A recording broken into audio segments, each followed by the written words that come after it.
Hello dear friends and student, एक बार आप सभी लोगों का मैं स्वागत करता हूं अपने इस यूट्यूब चैनल में जिसका नाम है ई टीचर। दोस्तों, आप सभी लोग जानते हैं कि हम बीए थर्ड ईयर में local governance as a paper पढ़ रहे हैं और इसका पहला यूनिट हमने ऑलरेडी अपलोड कर लिया है, जिसका लिंक हम डिस्क्रिप्शन में दे देंगे ताकि आप लोग इसको दोबारा से देख सकेंगे। और आगे बढ़ने से पहले आप सभी लोगों को एक बार फिर से रिमाइंड कर देना चाहता हूँ कि जिन्होंने अब तक हमारे चैनल को सब्सक्राइब नहीं किया वो प्लीज सब्सक्राइब कर दीजिए और अगर वीडियो अच्छा लगे तो उसको लाइक और शेयर जरूर कीजिए। तो आगे बढ़ने से पहले हम इसके कंटेंट्स देखेंगे कि पूरे चैप्टर में पूरी यूनिट में हमने इसमें क्या क्या पढ़ना है। तो इसके कंटेंट्स चार है सेकंड यूनिट में। पहला है कि ऑर्गेनाइजेशन एंड फंक्शन ग्राम पंचायत का। उसके बाद पंचायत समिति उसकी ऑर्गेनाइजेशन क्या है, स्ट्रक्चर और फंक्शन क्या क्या है। उसके बाद थर्ड है जिला परिषद, उसका ऑर्गेनाइजेशन, स्ट्रक्चर एंड फंक्शन।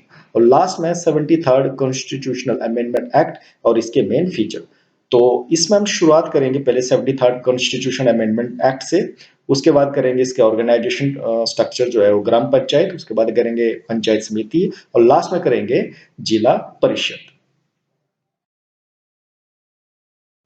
तो दोस्तों, 73rd अमेंडमेंट एक्ट पहले हमने पढ़ना है, जो कि 1992 में आया था, जो कि यूनिट सेकंड में लास्ट में दिया है, लेकिन हम लास्ट से स्टार्ट कर रहे हैं पूरे, ताकि आपका जो माइंड में अच्छे से एक स्ट्रक्चर बने, एक अच्छे से कॉन्सेप्ट बने कि शुरुआत कैसे हुई है। तो 73rd अमेंडमेंट एक्ट है वो, जो कि रूरल एरिया में जो गवर्नमेंट है उसकी फॉर्मेशन के लिए बनाया गया था। देखो, हमारे पास दो प्रकार की गवर्नमेंट है, जैसे कि अब तक हम डिस्कस कर चुके होंगे कि अर्बन एरिया के लिए और रूरल एरिया के लिए।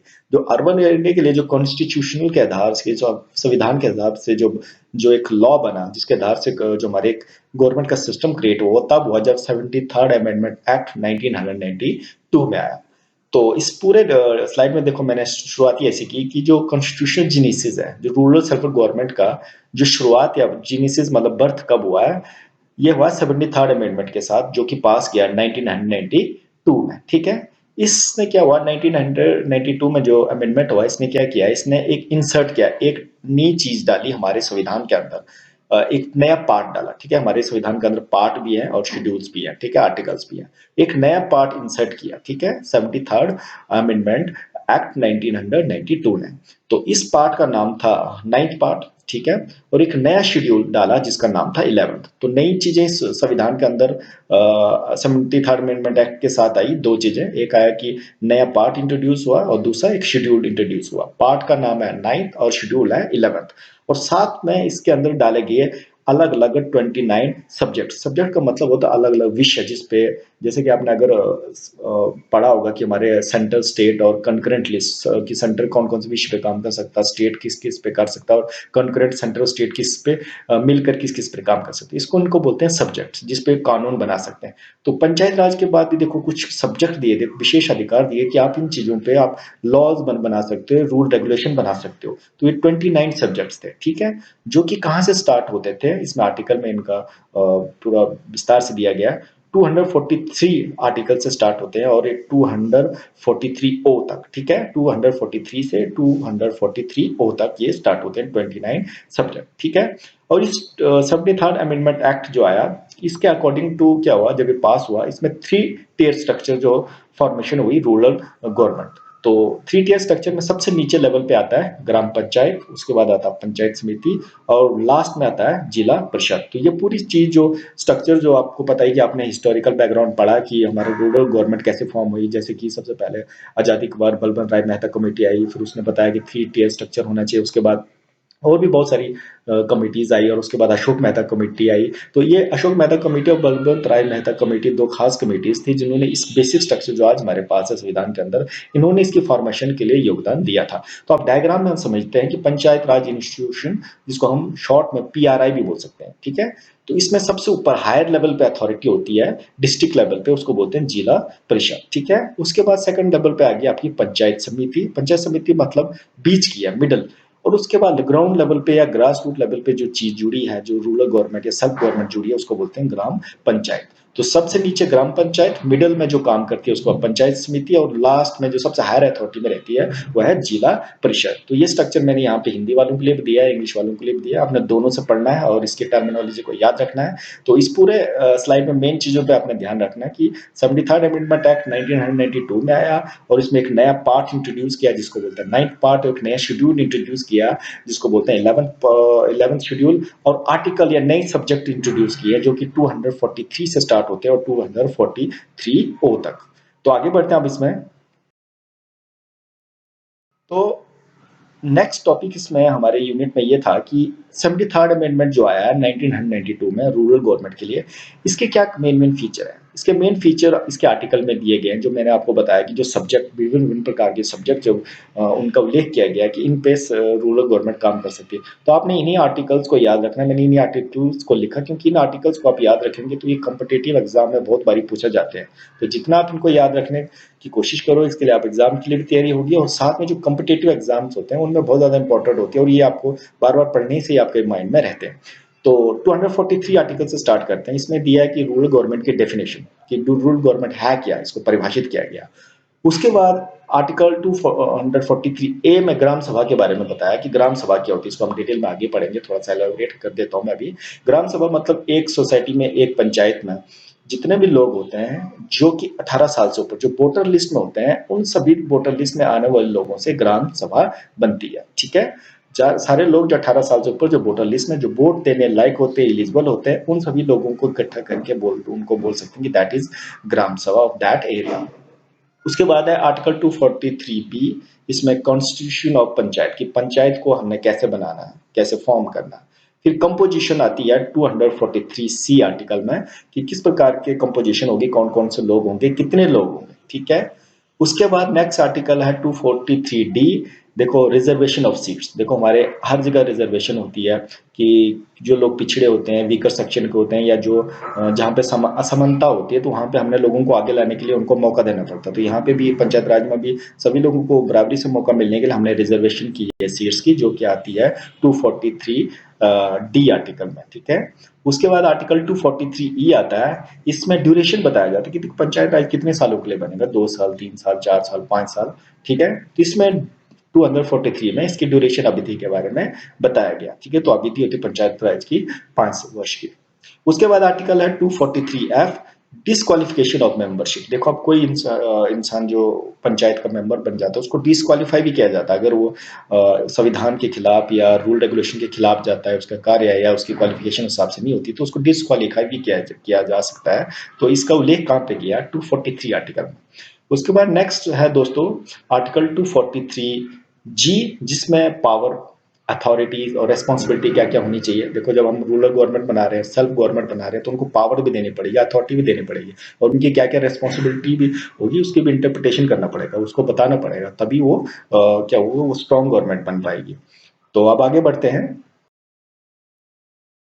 243 के बाद 243 एच आता है। इसमें जो पावर दी है कि जो सेल्फ रूरल गवर्नमेंट है वो किस प्रकार से टैक्स इंपोज कर सकते हैं, किस प्रकार से टैक्स कलेक्ट कर सकते हैं। एक बहुत बड़ी पावर है एडमिनिस्ट्रेशन के अंदर, ग्रास रूट लेवल पे, कि बिना फंडिंग के या बिना बजट के कोई भी गवर्नमेंट आगे नहीं बढ़ सकती है। तो इनको ये पावर दी है कि अगर वो चाहे तो अपने लेवल पे टैक्स के थ्रू फंड जो रेज कर सकते हैं, कलेक्ट कर सकते हैं।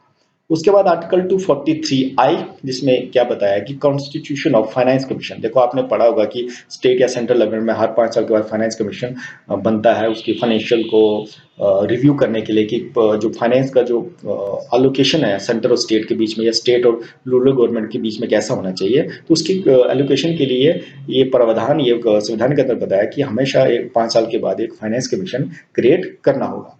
उसके बाद आर्टिकल 243 जे, इसमें ऑडिट ऑफ अकाउंट। देखो पंचायत राज के बाद अगर पैसा आता है और लोगों से टैक्स इकट्ठा कर सकते हैं, तो उसका लेखा जोखा भी होना चाहिए, वो अकाउंटेबिलिटी होनी चाहिए, ट्रांसपेरेंसी होनी चाहिए कि पैसा कहाँ जा रहा है और कहाँ पे यूटिलाइज हो रहा है। उसके बाद नेक्स्ट आता है आर्टिकल 243 के, जिसमें इलेक्शन ऑफ द पंचायत। ठीक है, कि जो पंचायत लेवल के इलेक्शन कैसे किया जाए, कौन कराएगा, किस प्रोसीजर से कराए जाएंगे।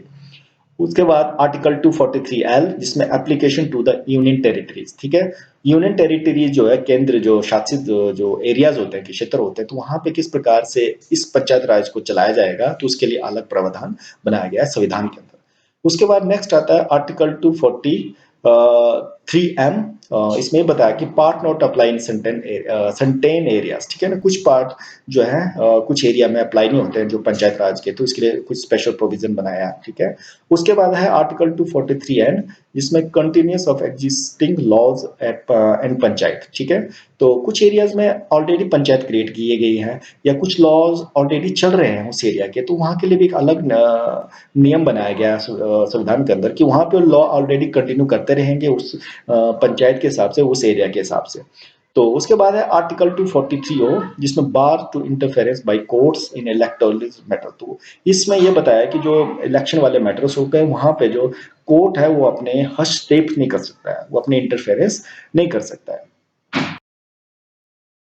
हम बढ़ते हैं सर, जो पहला लेवल है जो पंचायत राज इंस्टीट्यूशन का, जो मैंने बताया था, हम नीचे से स्टार्ट करेंगे, ग्राउंड लेवल से, ग्रास रूट लेवल से। ग्रास रूट लेवल पे ग्राम पंचायत आता है, उसके बाद पंचायत समिति आती है और टॉप लेवल पे आएगा जिला परिषद। तो ग्राम पंचायत से शुरू करते हुए हम देखेंगे कि मैंने पहले बताया कि एज वी नो दैट जो कॉन्स्टिट्यूशनल जीनिसिस और रूरल सेल्फ गवर्नमेंट, कहने का अर्थ है, इस लाइन में मैंने ये बताया, मैंने हिंदी में भी लिखा कि जो स्वशासन है, जो रूरल सेल्फ गवर्नमेंट है, उसका स्टार्ट, उसका बर्थ जीनिसिस कब हुआ था? जब 73rd अमेंडमेंट एक्ट 1992 में आया, ठीक है। और इसने एक पार्ट इंसर्ट किया, नया पार्ट इंसर्ट किया कॉन्स्टिट्यूशन के अंदर। जो जैसे हमारी किताब होती है वैसे चैप्टर होते हैं, और चैप्टर के अंदर भी अलग अलग डिवीजन होती है, तो उसी हिसाब से हमारे संविधान को भी डिवाइड किया है पार्ट्स में और शेड्यूल्स में। तो इसमें जो एक नया पार्ट इंसर्ट किया गया था, वो पार्ट का नाम था 9th पार्ट, और नया शेड्यूल जो इंसर्ट किया था उसका नाम था 11th शेड्यूल।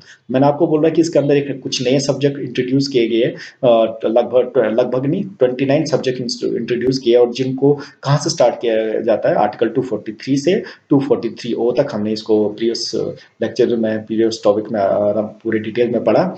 और इस पूरे 73rd अमेंडमेंट के हिसाब से जो स्ट्रक्चर है वो है हमारे पास रूरल गवर्नमेंट का, पीआरआई का, वो है कि ग्राम पंचायत होगी, फिर पंचायत समिति और जिला परिषद। तो हम पढ़ेंगे अब ग्राम पंचायत के बारे में।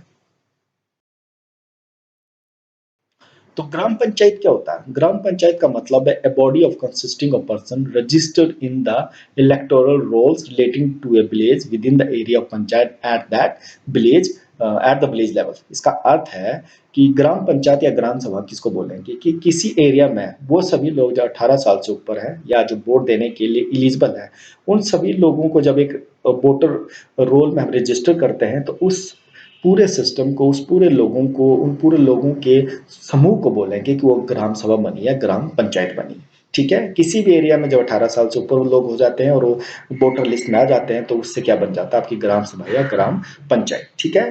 बोलता है इस प्रकार से, दस इस प्रकार it is a village assembly. जिस प्रकार से हम स्टेट की असेंबली होती है, इसी प्रकार के सेंटर की असेंबली होती है, इसी प्रकार से विलेज में भी एक असेंबली बन गई, जहाँ पे वो सभी लोग अपनी वोटिंग करेंगे, अपनी राय रखेंगे और अपनी राय के हिसाब से कोई कानून बनाएंगे या किसी बिल को पास करेंगे, ठीक है।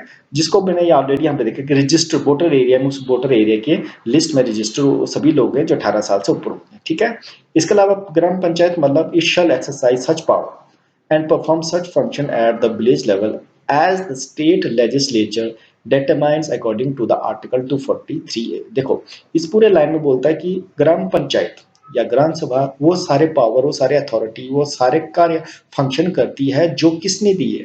स्टेट लेजिस्लेचर, जो स्टेट जो राज्य का जो विधानमंडल है, जिसने उनको पावर, जिस प्रकार की पावर दी गई है, किस आर्टिकल के आधार? आर्टिकल 243 का। तो देखो ये डिफरेंट करता है स्टेट टू स्टेट, क्योंकि 73rd अमेंडमेंट है 243A ने स्टेटों को ये पावर दी है कि वो अपने हिसाब से अपने एरिया की जो पंचायतों को अपने हिसाब से काम करने का पावर, फंक्शन या अथॉरिटी जो भी बोलेंगे वो उसके हिसाब से। तो इससे क्या होगा, स्टेट टू स्टेट थोड़ा वेरी करता है, लेकिन एक जनरल स्ट्रक्चर बिल्कुल सेम रहेगा। तो कहने का अर्थ है कि स्टेट लेजिस्लेचर इस मामले में क्या पावर देनी है, क्या नहीं देनी है, उसके पास सारी ये पावर रहती है, ठीक है।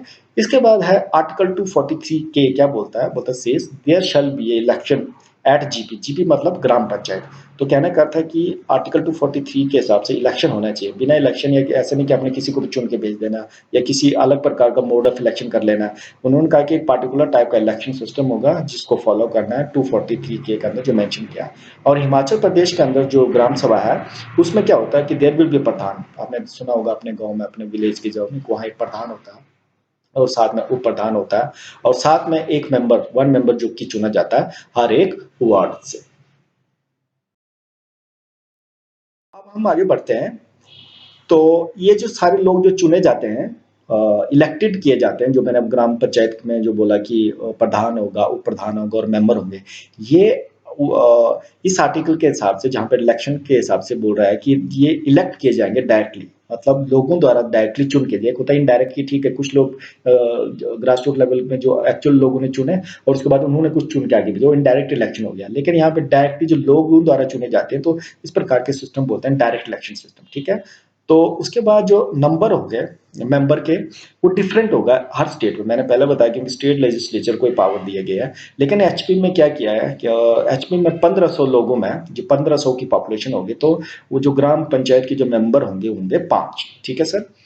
उसके बाद आर्टिकल 243 डी में क्या प्रोवाइड किया, जैसे मैंने आपको पहले बोला, हमने पढ़ा था कि रिजर्वेशन की वाली बात की, तो यहाँ पे प्रोवाइड किया reservation of seats. Reservation of seat किसके लिए? एससी के अलग से सीट होगी, एसटी के लिए अलग से होगी, वुमेन्स के लिए अलग होगी। और ये जो रिजर्वेशन है, ये किस प्रोपोर्शन, ये किस आधार पे होगी? उनके पॉपुलेशन के आधार की, उस एरिया में कितने लोग एसटी के हैं, कितने एससी के हैं और कितने वुमेन्स हैं, उनके आधार से उस सीटों का विभाजन किया जाएगा। और आगे क्या बोलता है, there is also reservation of seats for chairperson, Pradhan.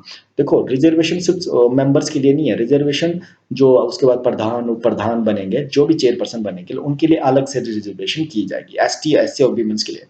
So in addition of that, the act provides reservation not less than one third of the total number of seats for women chairperson, including the number of seats reserved for SC ST womens. तो कहने का अर्थ है, इस पूरे line में बताता है कि रिजर्वेशन सिर्फ मेंबर्स के लिए नहीं है, रिजर्वेशन जो है वो प्रधान उप प्रधान के लिए भी है। और ये रिजर्वेशन किस पे डिपेंड करता है, कितनी होनी चाहिए, मतलब 1/3 रिजर्वेशन होनी चाहिए। 1/3 का मतलब अगर 3 लोगों का मेंबर है, 3 में से 1 सीट ST SC या वुमेन्स के लिए रखनी पड़ेगी। या तो बोलेंगे अगर 9 सीट है तो 9 में से 1/3 कैसा हो गया, 3 6 9, तो 3 लोग कम से कम जो रिजर्व होने चाहिए, रिजर्व सीटों के लिए होने चाहिए, इसको बोलते हैं 1/3 रिजर्वेशन, ठीक है। उसके बाद हम बात करते हैं ड्यूरेशन कि ड्यूरेशन कितनी होनी चाहिए ग्राम पंचायत की। तो इसकी जो ड्यूरेशन है वो 5 ईयर है, अकॉर्डिंग टू आर्टिकल 243E, ठीक है। और यहाँ पे एक चीज मैं और भी एक्सप्लेन कर देना चाहता हूँ कि जो स्टेट लेजिस्लेचर को आप जानते हैं कि पूरी पावर है इसको ग्राम पंचायत या पंचायत राज सिस्टम को बनाने की, तो इसको डिसॉल्व करने की भी इनको पावर है। तो 5 साल पहले ही इसको डिसॉल्व या डिस्क्वालीफाई भी किया जा सकता है। लेकिन अगर 5 साल पहले इसको डिस्क्वालीफाई या इसकी अवधि से पहले इसको डिस्क्वालीफाई किया जाए, 5 साल पहले या 1 साल या 2 साल पर डिस्क्वालीफाई किया जाए, तो विद इन 6 मंथ के अंदर ही इलेक्शन कराए जाते हैं, कराने पड़ते हैं, वहाँ पे नई पंचायत समिति बनानी पड़ती है। और जितना बचा हुआ टाइम है, सपोज करते हैं कि 2 साल हुए और पंचायत समिति डिसॉल्व कर दी है, तो उसके बाद जो बाकी बचा हुआ टाइम है 3 साल, वो नई जो पंचायत समिति बनती है उसको निभाना पड़ता है। लेकिन अगर सिर्फ 6 महीने ही बचे हो पंचायत समिति पूरे पंचायत राज रूरल एरिया के इलेक्शन के लिए, तो तब नई पंचायत समिति या तब पूरा ही इलेक्शन नया होता है और नई पंचायत समिति जो बचा हुआ समय उसको आगे परफॉर्म नहीं करता है। तो आगे बढ़ते हैं कि मिनिमम एज जो रिक्वायर्ड होते हैं जो मेंबर बनने के लिए ग्राम पंचायत में, वो 21 ईयर्स होनी चाहिए। आर्टिकल 243 एक्ट में ये क्लियर किया गया है। तो अब फ्रेंड्स हम बढ़ते हैं आगे ग्राम पंचायत के फंक्शन की ओर। फंक्शन बहुत ही इंपॉर्टेंट होता है, तो फंक्शन की लिस्ट बहुत ज़्यादा बड़ी है। जैसे कि हमने बोला कि एक्ट में 29 सब्जेक्ट इसको दिए हैं कि 29 सब्जेक्ट पे जो ग्राम पंचायत पे जो सरकार है वो काम कर सकती है, वो अपने तरीके से इसको अपना सकती है। तो स्टेट लेजिस्लेचर जैसे इसमें बोला कि एंड उसने पावर और फंक्शन दिए हैं किसको, ग्राम पंचायत को। और इसमें 29 सब्जेक्ट है, और 29 सब्जेक्ट जो आर्टिकल 243G में जो फंक्शन दिए हैं उसके हिसाब से। तो अब हम थोड़ा जनरल तरीके से देखेंगे जनरल फंक्शन क्या होते हैं, सामान्य फंक्शन। तो यहाँ पहले देखें कि जनरल फंक्शन, जनरल फंक्शन का अर्थ यह है कि सामान्य कार्य की कोई भी काम जो कि इन सभी लिस्ट में 29 सब्जेक्ट में नहीं दिया गया, वो काम भी पंचायत के अंदर आता है। किसी भी प्रकार का काम जो कि मेंशन नहीं है कहीं पे, वो अगर किसी एरिया में अराइज हो जाता है, वहां के लोगों को जरूरत पड़ जाती है, तो वो सीधा सा काम होगा, सोल रिस्पॉन्सिबिलिटी होगी ग्राम पंचायत की। तो इस प्रकार से वो जनरल फंक्शन बोलेंगे। अब कुछ फंक्शन है जो स्पेसिफाई कर दिया है। इसमें मैंने बोल दिया कि take care of basic facility. Basic facility में आप देखा जाएगा तो मैं बोलूंगा कि रोड वहाँ की कैसी है, बिजली है कि नहीं है, पानी है कि नहीं है, लाइट है कि नहीं है, हेल्थ फैसिलिटी है कि नहीं है, एजुकेशन सिस्टम कैसा चल रहा है। तो इनमें बेसिक फैसिलिटी में मानूंगा, ये बेसिक फैसिलिटी का काम है, इसको सुधारने का काम है ग्राम पंचायत का। उसके बाद नेक्स्ट रूरल एरिया की बात करते हैं तो वहाँ पे एग्रीकल्चर 90% लोग मैं मानता हूँ कि रूरल एरिया में एग्रीकल्चर से निर्भर होते हैं। तो एग्रीकल्चर सिस्टम को कैसे बढ़ाना, उनको कैसे सब्सिडी दिलवाना है, क्या-क्या स्कीमें चल रही है, लोगों तक कैसे पहुँचाना, इरिगेशन वर्क को कैसे बढ़ाना है। तो ये सारे काम जो है रिलेटेड है ग्राम पंचायत में एग्रीकल्चर से, ये ग्राम पंचायत को ही करना पड़ता है। उसके बाद नेक्स्ट जैसे मैंने हेल्थ की बोली थी, कुछ स्पेसिफिक फंक्शन है जो हेल्थ को बढ़ाने के लिए, कुछ स्पेसिफिक स्कीम चलाने के लिए, तो ये भी ग्राम पंचायत का काम है। उसके बाद एजुकेशन, देखो एजुकेशन भी पार्टिकुलर चीज़ है, अगर वहाँ पे कोई स्कूल नहीं है, कॉलेज नहीं है, टीचरों की कमी है या मैनेजमेंट सिस्टम सही नहीं है, तो इस प्रकार से कैसे उसको अच्छा बनाया जाए, ये भी ग्राम पंचायत का वर्क है। उसके बाद चाइल्ड एंड वुमेन डेवलपमेंट, तो किसी भी एरिया में सबसे इम्पोर्टेंट जो चीज़ें होती हैं जिनको सुधारने की होती है, वल्नरेबल होती है, जिनको ज़्यादा ध्यान देने की ज़रूरत होती है, वो होती है चाइल्ड और वहाँ की जो वुमन कम्युनिटीज़ होती है। तो इन पे बहुत विभिन्न प्रकार के अत्याचार भी होते हैं रूरल एरियाज़ में, या किसी भी एरिया में अगर ऐसे जो लोग वल्नरेबल होते हैं उन पे अत्याचार होने के ज़्यादा चांसेस होते हैं। तो इन चीज़ों पर ध्यान देने की ज़रूरत है। तो चाइल्ड एंड वुमेन डेवलपमेंट पे खास ध्यान रखा जाता है ग्राम पंचायत लेवल पर। उसके बाद नेक्स्ट है टैक्स कलेक्शन, जैसे मैंने आपको बोला कि पंचायत लेवल की जो गवर्नमेंट है उनको ये पावर दी है कि वो अपना फंड जनरेट कर सकते हैं, चाहे वो टैक्स इम्पोज करके या किसी और सोर्स से, तो उसको अपना फंड कलेक्ट करना है। तो ये टैक्स कलेक्शन वाला फंक्शन भी इनका है। उसके बाद है नेक्स्ट लोकल जस्टिस, देखो विभिन्न प्रकार के इश्यूज विलेज लेवल पे राइज होते हैं। अगर वो इश्यूज अगर डिस्ट्रिक्ट या स्टेट या सेंट्रल लेवल तक जाएं तो लोगों का ज़्यादा खर्चा होता है। लेकिन अगर वही विवाद जो भी डिस्प्यूट अगर लोकल लेवल पे ही उनको सुलझा दिया जाए तो उससे लोगों का ही फायदा होता है, लोगों का कम खर्चा होता है। तो कई पावर ग्राम को पंचायत को दी है कि जो लोकल लेवल पे वो जस्टिस दे सकते हैं, लोगों जो मामले हैं उनको सुलझा सकते हैं। उसके बाद नेक्स्ट है welfare of weaker section and poor. This is one of the most important part की रूरल एरिया में सभी लोग सामान्य होते हैं, कौन पीछे रह जा रहा है, किसको किस चीज़ की जरूरत है, किस वर्ग को किस प्रकार की सुविधा की जरूरत है। ये सारे जो वीकर सेक्शन है जो प्योर हैं उन पर स्पेशल प्रकार के ध्यान वही लोग देख सकते हैं जो ग्रास रूट लेवल पे जानते हैं इन चीज़ों को। उसके बाद है प्रिजर्वेशन ऑफ कल्चर, देखो हर रूरल एरिया में जब डाइवर्सिटी देखो तो रूरल एरिया में मेरे को अपने प्रकार की डाइवर्सिटी, तो उनका अपना कल्चर होता है। तो उसको बचाने के लिए प्रिजर्व करने के लिए उनको विभिन्न प्रकार इनिशिएटिव लेने पड़ते हैं या लेने चाहिए। तो ये एक मेन कार्य ग्राम पंचायत लेवल पे होता है, क्योंकि जहाँ पे चीज़ शुरू हो रही है अगर वहीं पे उसकी सुरक्षा नहीं है तो आगे कैसे बढ़ सकती है। उसके बाद है eradication of social evil, social evils मतलब रूरल एरिया या अर्बन एरिया या ग्रास लेवल पे बहुत सारी ऐसे समाज में ऐसी त्रुटियाँ होती हैं जिनको दूर करना ज़रूरी है। जैसे हमने देखा कि पहले अर्ली चाइल्ड मैरिज होती थी, उसके बाद डाउरी सिस्टम था, या होम वायलेंस होता है, डोमेस्टिक वायलेंस भी बोलते हैं जिसको। तो ये सारी सोशल इवल्स जो है ये तभी दूर हो सकते हैं जब ग्रास रूट लेवल की जो अथॉरिटी है, जहाँ पर लोगों की एक्सेसिबिलिटी आसान है, जहाँ पे लोग आराम से उनके जो अथॉरिटी के पास पहुँच सकते हैं, तो वो तभी दूर हो सकते हैं जब वो हमारी ग्रास रूट लेवल की अथॉरिटी है जो गवर्नमेंट है वो इन चीज़ों पर ध्यान दे या फंक्शन करे। उसके बाद नेक्स्ट है नशा, ban on drugs and drug activity. कई पंचायत लेवल पे मैंने ये देखा कि जैसे शराब और किसी और प्रकार का जो ड्रग जो किसी उस एरिया के लोगों में बहुत ज़्यादा डूब डूब रहा है या डूब डूब के ले जा रहा है, तो कई लोगों ने वुमेन्स हो या पंचायत में बहुत कड़े कानून बनाए हैं ताकि उस प्रकार का ड्रग बंद हो और वहाँ की जो जनरेशन है, लोग है वो हेल्दी हो और इस प्रकार के इवल्स जो है वो दूर हो जाए। तो बहुत सारे ये फंक्शन मैंने यहाँ बताए, इसके अलावा बहुत सारे और भी फंक्शन जो अपने आसपास आप देख सकते हैं कि ग्राम पंचायत में हो रहे हैं, उन सभी फंक्शंस को आप इसमें लिख सकते हैं। पंचायत समिति जो कि मिडिल पार्ट आता है पंचायत राज इंस्टीट्यूशन का सेकंड लेवल पे। तो ये जो पहला वाला इंट्रोडक्शन है ये हर सिस्टम में हर लेवल पे 3 टियर जो भी मैंने बताया हर में आपने लिखना है।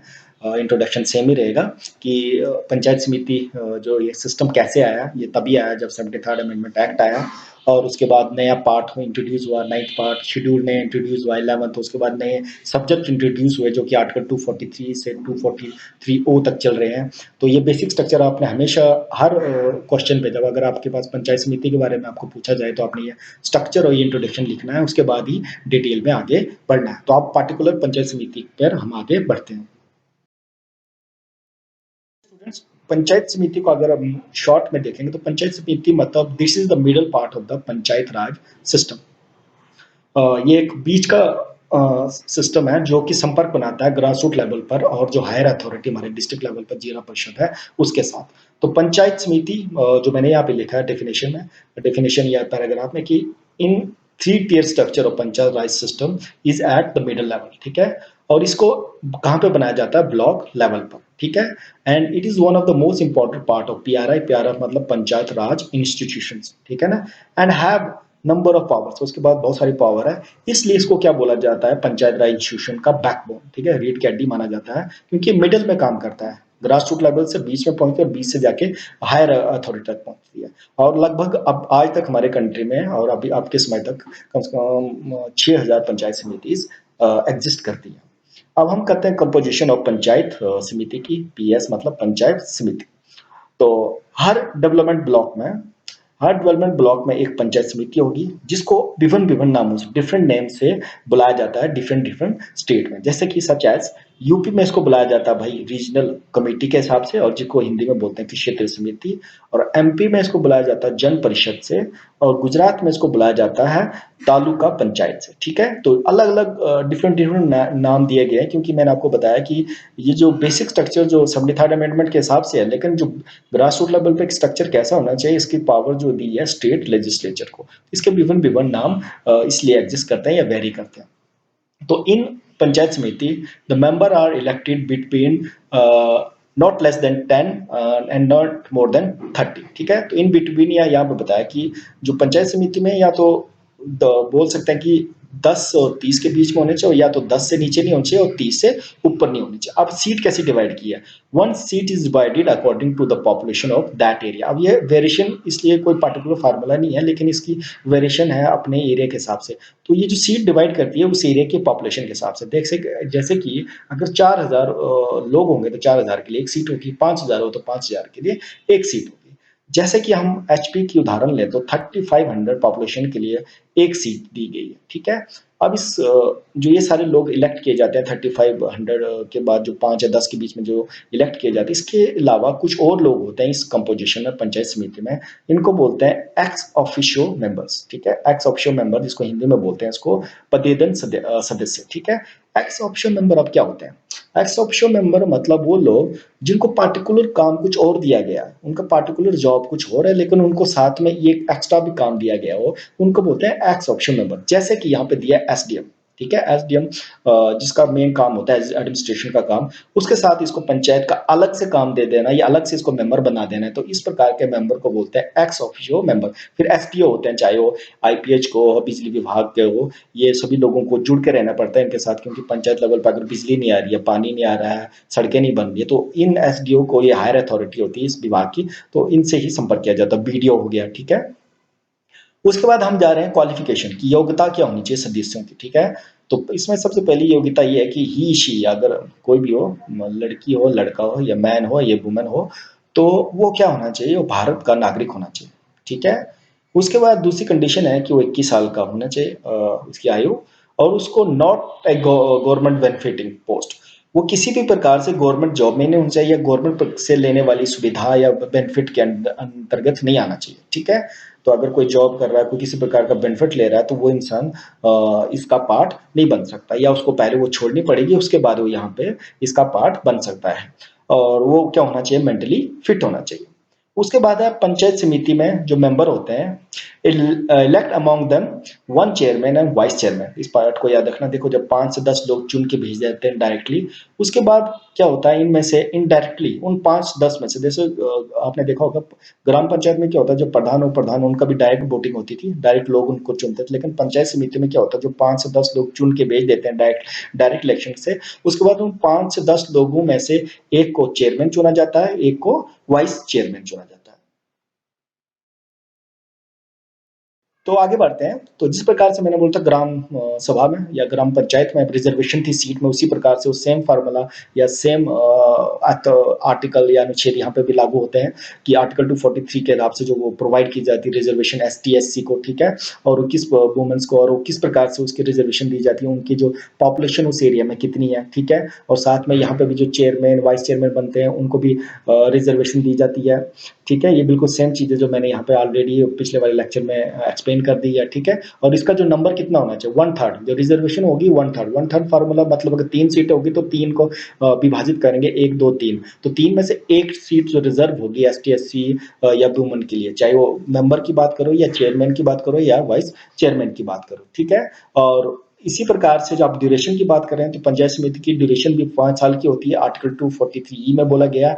अगर पंचायत समिति का को डिसॉल्व हो जाए, क्योंकि स्टेट लेजिस्लेचर को डिसॉल्व करने की पावर होती है, लेकिन अगर ये लगभग 6 महीने से पहले ही डिसॉल्व हो जाए तो तब क्या होता है, वहां पे एक नई पंचायत समिति क्रिएट की जाती है और जो बचा हुआ समय होता है उसमें उसको उस पर काम करना होता है। लेकिन अगर जो समय सीमा डिसॉल्व करने की 6 महीने से कम है, सपोज करते हैं कि अभी 4 साल और 8 महीने हो चुके हैं, तो सिर्फ 4 महीने बचे थे नए इलेक्शन के लिए, तो ऐसी समिति में पूरा सिर्फ नया इलेक्शन किया जाता है। लेकिन अगर 2 साल हो कार्य करते हुए, लेकिन 2 साल पे ही होने के बाद वो डिसॉल्व हो जाती है, उसको भंग कर दिया जाता है, तो तब नई पंचायत समिति बनाई जाती है और जो बचा हुआ टाइम जो 3 साल वो उसको पहले पूरा करना पड़ता है, उसके बाद नया इलेक्शन होता है। इस पॉइंट को आपने ध्यान से समझना है और याद रखना है।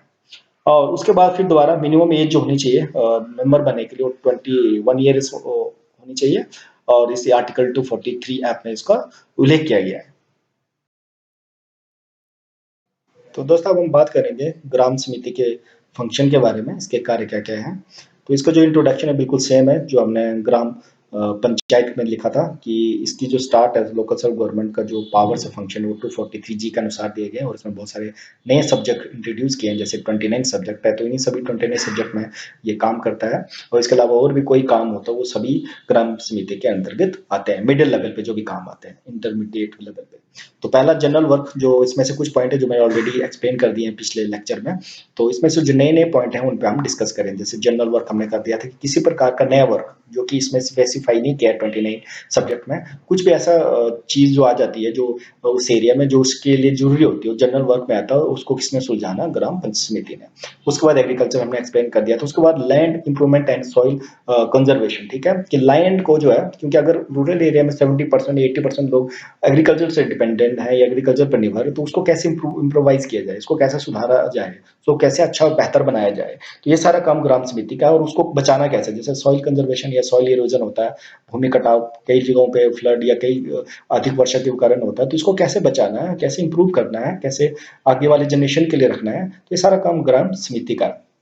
उसके बाद नेक्स्ट है पॉवर्टी एलिवेशन प्रोग्राम, कि गरीबी को कैसे दूर करना है। देखो बहुत सारे असमानताएं होती है ग्राउंड लेवल पे, क्योंकि उनको जो आवश्यकताएं उनकी पूरी नहीं होती है, जो अवसर है वो पूरी तरह से मिलते नहीं है, इक्वली नहीं मिलते हैं, तो लोग जो गरीब गरीब रह जाते हैं, कुछ लोग अमीर से अमीर बन जाते हैं। तो इसको जो गरीब है उसको गरीब को हटाना और एक समानता बनाना है, ये किसका काम है, ग्राम समिति का।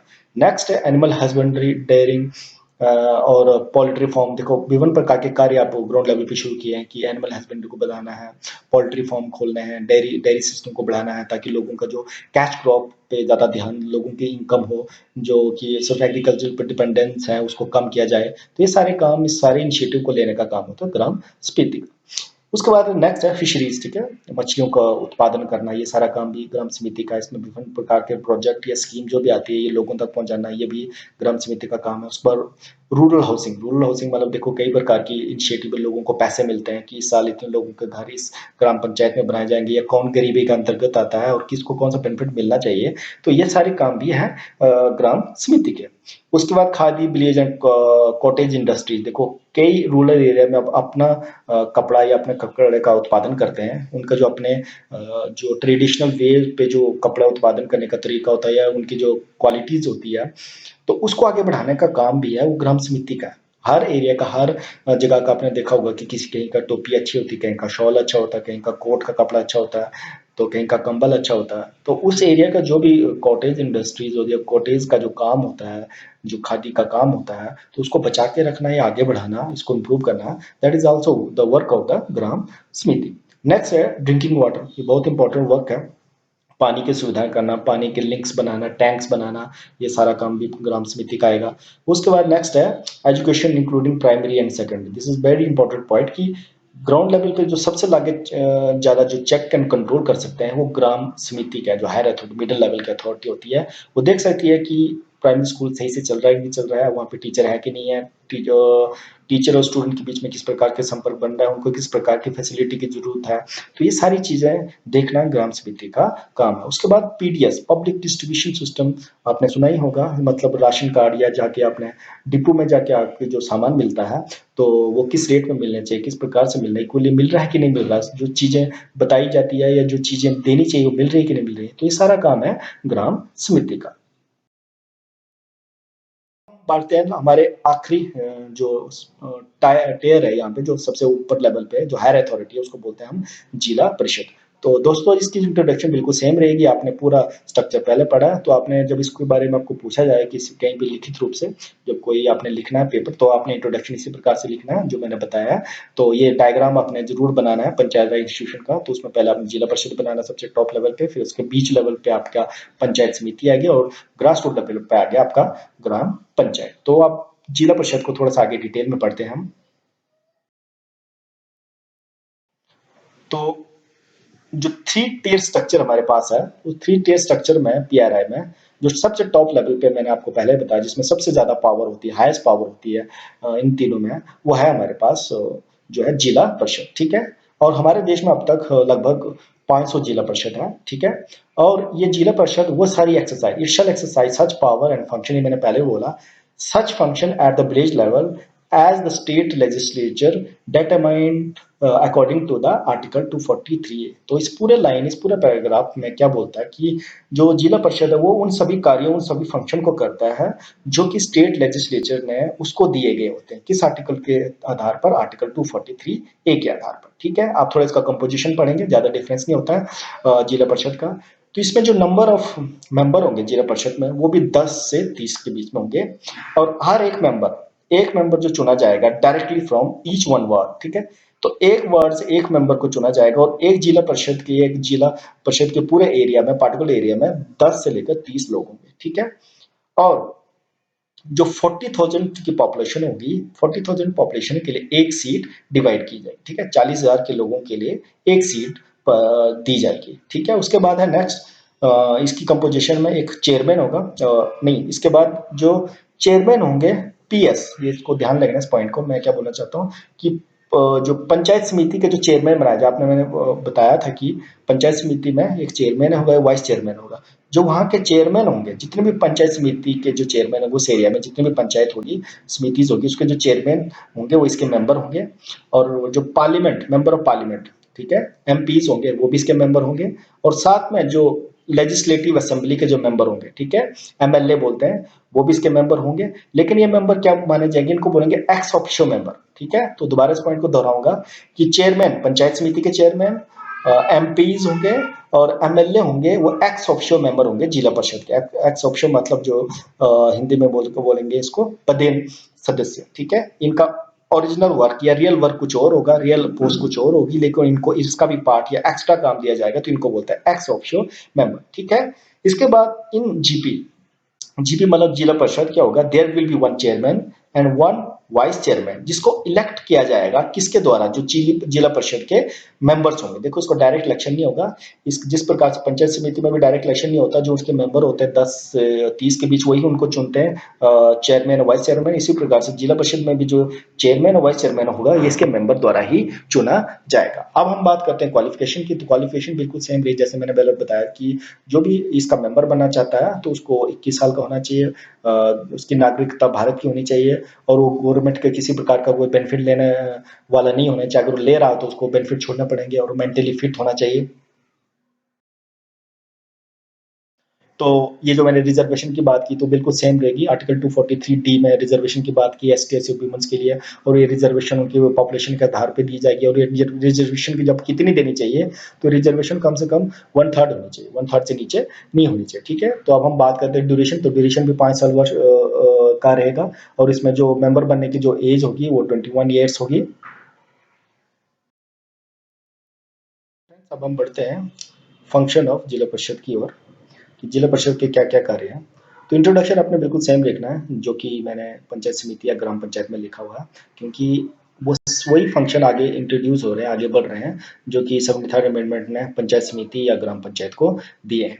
तो ये सारे पॉइंट जो मैंने यहाँ लिखे हैं ऑलरेडी मैंने एक्सप्लेन किए हुए हैं, तो इसमें कुछ नया नहीं है। इसलिए नया नहीं है, अब आप बोलेंगे सेम पॉइंट कैसे होंगे, क्योंकि कोई भी पॉलिसी जब स्टार्ट होती है सेंटर से या स्टेट से, उसके बाद डिस्ट्रिक्ट लेवल पे होती है, उसके बाद ग्राम समिति या ग्राम पंचायत तक पहुंचती है, तो वो एक हायरार्की की सब चेंजेस होती है कि जो डिस्ट्रिक्ट लेवल उनकी अथॉरिटी क्या होगी, उनको क्या क्या किस किस लेवल के डिसीजन लेने हैं, उसका मिडिल लेवल क्या क्या डिसीजन लेगा और ग्रास रूट लेवल क्या क्या डिसीजन लेंगे।